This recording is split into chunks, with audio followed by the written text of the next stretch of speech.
Salut tout le monde! Aujourd'hui, je vais vous faire un résumé de mon voyage à Niagara Falls. Évidemment, la première chose à faire en arrivant là-bas, c'est d'aller voir les chutes les plus reconnues du monde.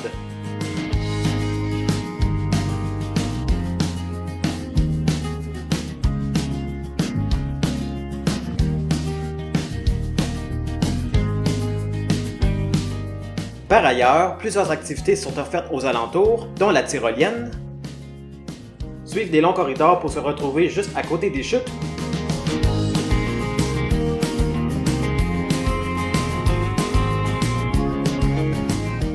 ou même en dessous, ou encore faire une excursion en bateau pour se rendre tout près des chutes.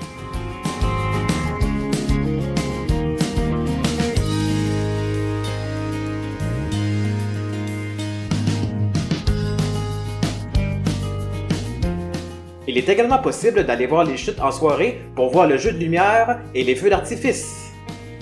Par ailleurs, on trouve aussi Clifton Hill, qui est l'une des principales promenades touristiques de la région.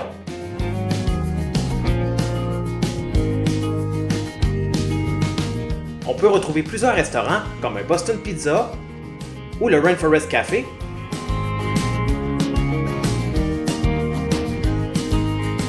mais également plusieurs boutiques, dont le Fudge Factory,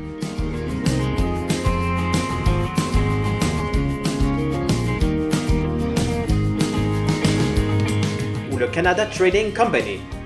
Mais le plus intéressant à faire à Clifton Hill, ce sont les attraits touristiques, dont les différents mini-pots,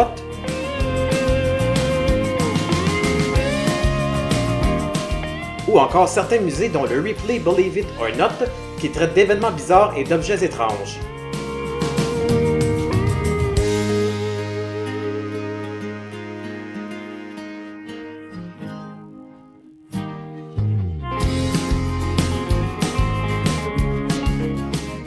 Il y a également le Movieland Wax Museum, un musée de cirque comportant plusieurs sculptures de personnages provenant de différents films.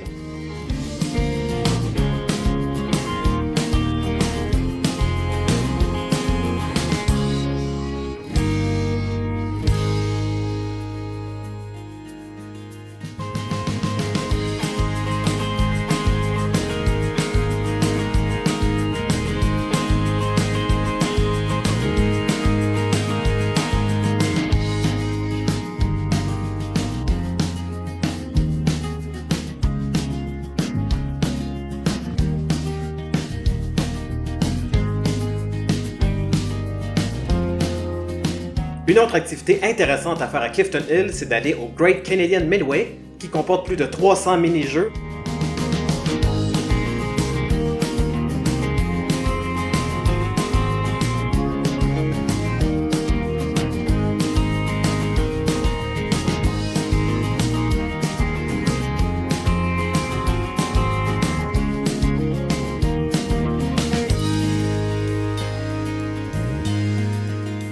Et où il est possible d'échanger les jetons gagnés pour différents prix. La grande roue, qui se nomme Skywheel, permet d'avoir une vue en hauteur des différentes attractions touristiques de la région, dont le Speedway, qui est une attraction de go-kart qui ressemble à Mario Kart.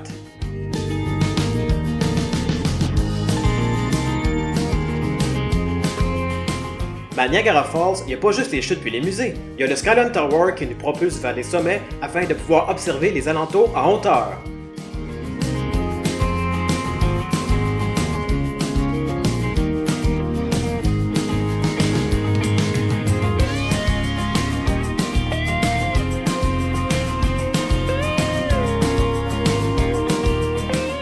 Il y a aussi le Whirlpool Aerocard qui offre une balade au-dessus des eaux vibrantes et du tourbillon de la rivière Niagara.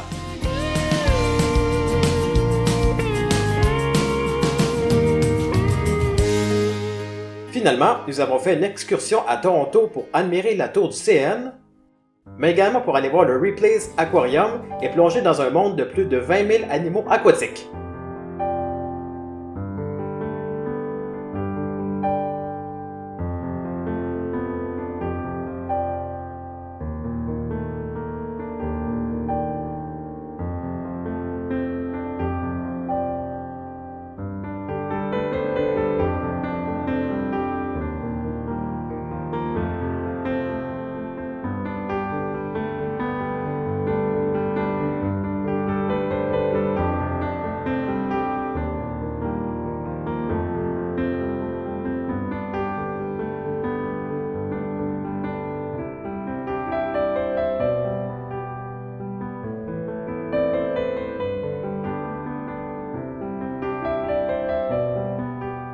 Voilà, c'était un résumé de mon voyage en Ontario.